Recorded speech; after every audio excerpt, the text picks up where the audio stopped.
नमस्कार साथियों, मैं प्रवीण ठाकुर आप सबको एग्ज़ाम मेथड चैनल में स्वागत करता हूं। आज का जो टॉपिक रखा गया है बच्चे, वो टॉपिक है आपके सी टेट पेपर फर्स्ट 2 की, जो आपके प्रीवियस पेपर से लिया गया है।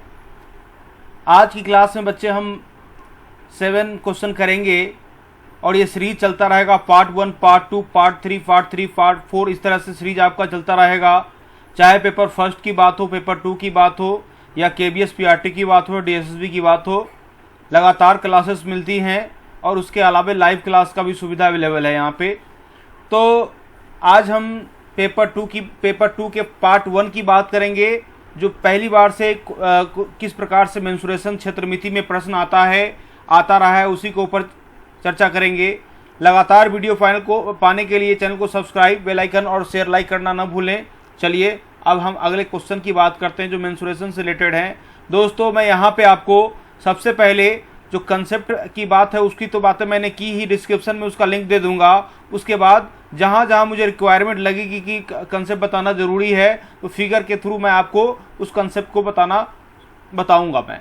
तो चलिए बच्चे, सवाल की ओर मूव करते हैं। आइए, ये रहा आज का पहला प्रश्न। दोस्तों, इस प्रश्न में क्या कहा गया है?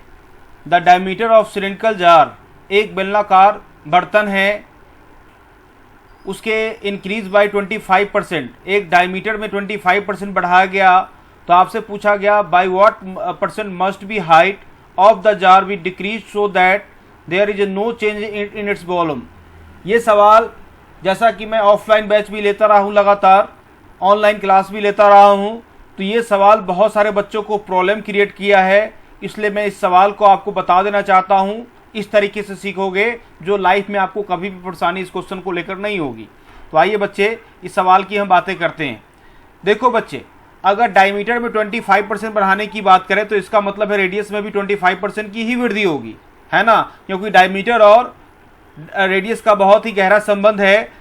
डायमीटर जो होता है आपका, वो रेडियस का दोगुना होता है और रेडियस उसका डायमीटर का आधा होता है।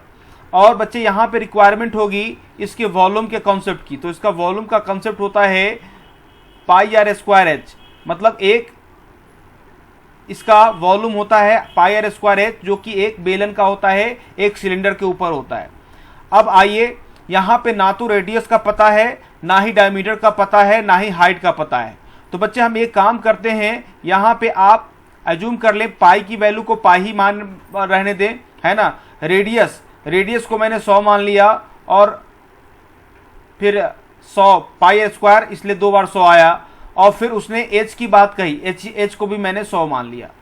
बेसिकली बच्चे ये जो कंसेप्ट है परसेंटेज का कंसेप्ट है, लेकिन मैं यहाँ पे यूज कर रहा हूँ। अब उसने बोला कि भैया ये बताओ कि आप वृद्धि कर रहे हो किस में, डायमीटर में वृद्धि कर रहे हो, तो उसके हाइट में कितने % की कमी करनी चाहिए ताकि आपका मतलब कि आपके वॉल्यूम में कोई, मतलब कि सिलेंडर के वॉल्यूम में कोई बदलाव ना हो। तो बताइए, पाई तो पाई ही रहेगा। और बताओ 25% बढ़ाने का मतलब 125 होगा, अगेन 125 होगा, और हाइट में कमी करनी है तो हाइट को आप h मान लो, है ना। इसको कैलकुलेट करने के बाद रिजल्ट क्या मिलेगा बच्चे, इसको देख लेते हैं हम लोग। रिजल्ट हम की बात करेंगे, पाई से पाई कैंसिल हो जाएगा, पाई से पाई कैंसिल होगा। 25 के टेबल में 5 बार में जाएगा, 25 के टेबल में 4 बार में जाएगा, 25 के टेबल में इधर 5 बार में जाएगा, 25 के टेबल में इधर 4 बार में जाएगा, और 50-25 से ये 4 बार में चला जाएगा।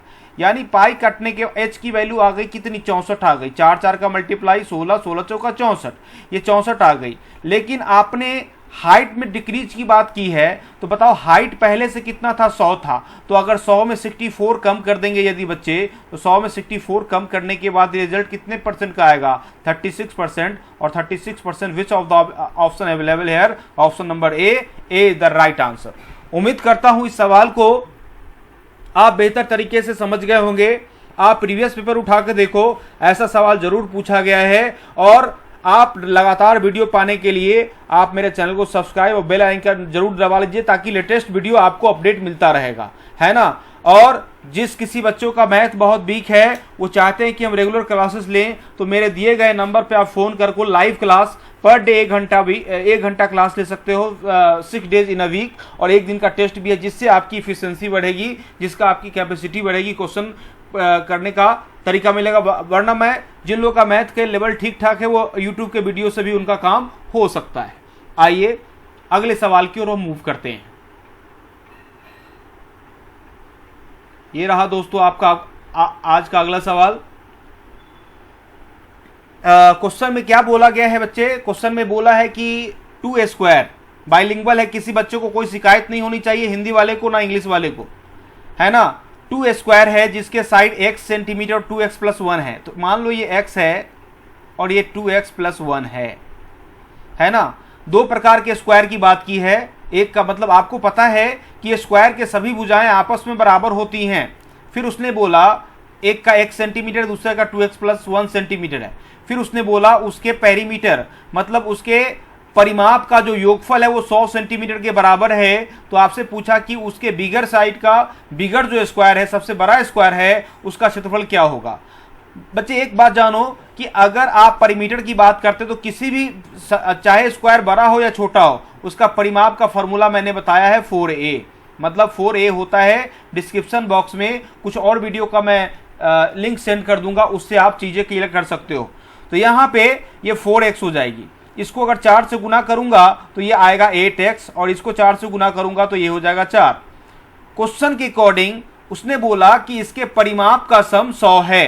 तो अगर क्वेश्चन के अकॉर्डिंग परिमाप के 100 की बात करेंगे, सम की बात करेंगे, तो इसका 4x हो गया और इसका 8x हो गया, प्लस में 4 हो गया, और कुल मिला के 100 है। अगर मैं 4 को इधर करूंगा तो माइनस, प्लस है तो माइनस हो जाएगा, ये 12x हो जाएगा, और ये 96 के बराबर हो गया, कट गया। ये कटने के बाद ये x की वैल्यू हो जाएगी कितना, 12×96, 8 हो गया। अब उसने क्या पूछा? उसने पूछा कि बड़े वाले स्क्वायर का क्षेत्रफल बता दीजिए। बड़े वाले स्क्वायर की क्षेत्रफल की बात उन्होंने की है, तो ये x की वैल्यू यहाँ पे पुट कर देंगे। अगर मान लो कि 2 × 8 करेंगे प्लस 1 करेंगे तो ये वैल्यू 17 के बराबर हो गए। बड़े वाले स्क्वायर का साइड 17 आ गया। अब एरिया पूछा है, तो एरिया की बात करें तो एरिया का मतलब क्या होता है, साइड स्क्वायर, यानी 17 का स्क्वायर। 17 का स्क्वायर 289। 289 आपके किस ऑप्शन में है? ऑप्शन नंबर डी ऑप्शन को टिक कर देंगे। तो ये रहा आपका दूसरा सवाल। उम्मीद करता हूं ये सवाल आपको समझ में आ गया होगा। ये आपके एग्जाम में पूछे हुए प्रश्न है बच्चे, है ना। तो देखो, कंसेप्ट अगर पता होता है तो क्वेश्चन आगे पीछे घुमा फिरा के पूछ सकते हैं। लेवल आपको थोड़ा पकड़ में आ जाएगा जब प्रैक्टिस करते हैं तब। रेगुलर प्रैक्टिस करने से ही आपकी कैपेसिटी बनेगी, आपका रिदम बनेगा। अगर आप रेगुलर प्रैक्टिस नहीं करते हैं तो कोई रिदम नहीं बनेगा। चलिए, ये रहा आपका आज का तीसरा सवाल। स्क्वायर से रिलेटेड प्रश्न है बच्चे, गौर करिएगा। इसमें क्या कहा गया है? एक स्क्वायर है ABCD, A B C D, जिसका AB का वैल्यू दे रखा है x + 16। AB की वैल्यू क्या है? x + 16, और BC का वैल्यू 3x है। ये दे सकता है। बच्चे आप जानते हैं ये सभी बातें दे रखी हैं, और हमारा कंसेप्ट क्या कहता है कि स्क्वायर के सभी साइड आपस में बराबर होते हैं। तो बच्चे आप ये कह सकते हैं कि AB जो होगा वो BC के बराबर होगा। AB किसके बराबर होगा? AB जो होगा BC के बराबर होगा। जस्ट मिनट, AB जो होगा वो आपका BC के बराबर होगा।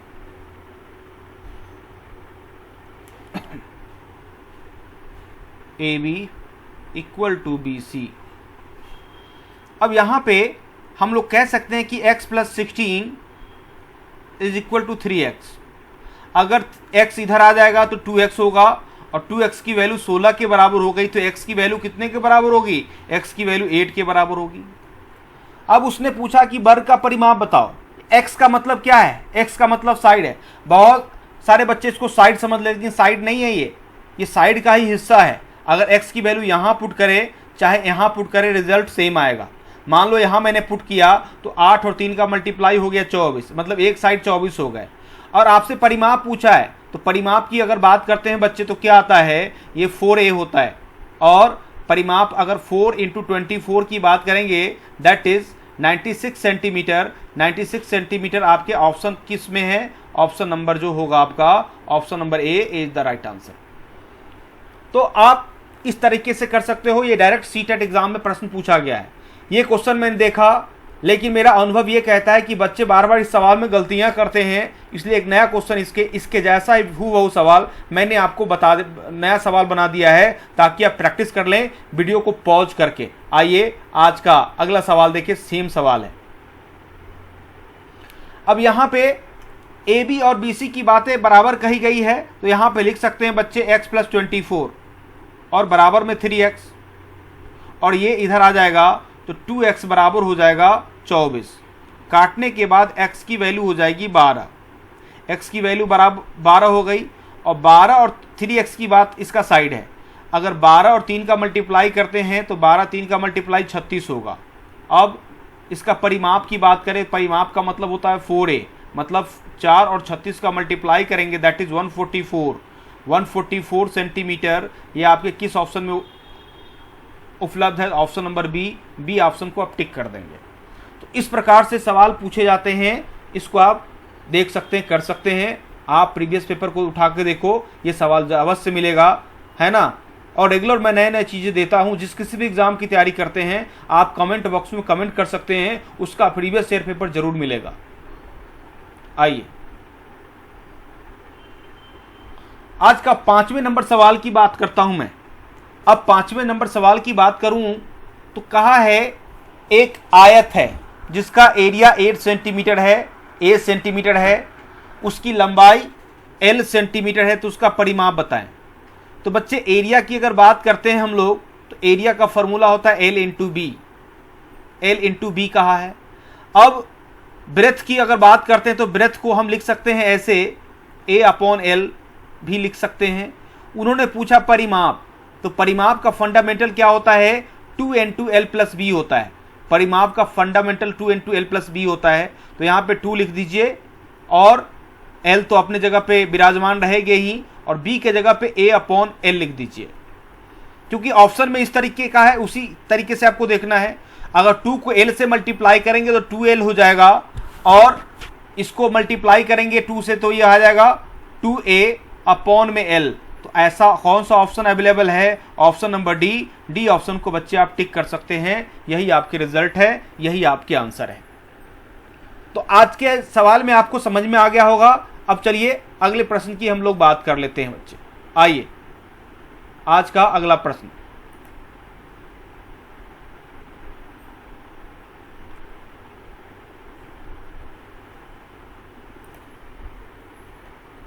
ये रहा आज का अगला सवाल बच्चे। If the circumference of a circle, एक वृत्त की परिधि 3 सेंटीमीटर है और उसका क्षेत्रफल पूछा गया है। बच्चे इसका अगर मैं बात करूं सर्कमफ्रेंस का, तो सर्कमफ्रेंस का फॉर्मूला, सर्कमफ्रेंस की बात करें शॉर्ट में C कहते हैं, 2πr होता है, और एरिया की बात करें πr² होता है। सर्कमफ्रेंस 2πr, एरिया, इसी को हम हिंदी में परिधि कहते हैं। इसके जितने भी लेंथ होते हैं चारों साइड का, वो सर्कमफ्रेंस कहलाता है। और जो आप इसके बीच में देख रहे हैं वो सभी का सभी जो एरिया, जो स्पेस यूज कर रहे हैं, उसको एरिया कहते हैं। और यहाँ से यहाँ तक की दूरी डायमीटर कहलाती है, या उसके आधे भाग को हम रेडियस कहते हैं। सर्कमफ्रेंस की वैल्यू आपके पास गिवन है 3, तो यहाँ पे 2πr यूज कर लेंगे, बराबर 3 के, इसमें ऑप्शन नहीं दे रखा है, 3 होगा। और r की वैल्यू हो जाएगी 3/2π। इसको छेड़छाड़ मत करिए, ज्यों का त्यों रहने दीजिए। अब आपके पास एरिया की अगर बात करें तो एरिया का फॉर्मूला होता है πr²। तो पाई आपके पास गिवन है, नहीं पाई का मतलब पाई या 22/7 ले सकते हैं, नीड होगा तो। r का मतलब 3 होगा, 2π × 3 2π। अब ये पाई से एक पाई कैंसिल हो जाएंगे, 3 का मल्टीप्लाई करेंगे 9, 2 का मल्टीप्लाई करेंगे 4, ये 4π, 9/4π आपके आंसर करेक्ट हो जाएंगे। तो इस प्रकार से इसका आंसर 9/4π आया, यही रिजल्ट आपके सही है। तो गिवन जो डेटा है उसी के अकॉर्डिंग हम लोग करेंगे, है ना। तो मेरा फोकस ये रहेगा कि प्रीवियस ईयर, बच्चों को ज़्यादातर क्वेश्चन प्रीवियस ईयर पेपर में दिक्कत होती है, हर एक साल के क्वेश्चन आपको लेकर आऊँगा और उसको कराऊँगा मैं। ये भी आपके मैथ साइंस पेपर 2 में प्रश्न पूछा गया है। बड़ा ही सिंपल सा जवाब है। एक वॉल्यूम है, सॉरी एक क्यूब है, उसका वॉल्यूम दे रखा है 125 सेंटीमीटर क्यूब, और एरिया ऑफ वन फेस पूछा है। बच्चे आपको पता है अच्छी तरह से कि एक वॉल्यूम, एक क्यूब के 6 फेस होते हैं, और इसका एरिया होगा 6a² होता है। लेकिन अगर एक फेस की बात करें, वन फेस की बात करें, वन फेस का एरिया होता है साइड स्क्वायर, सीधा।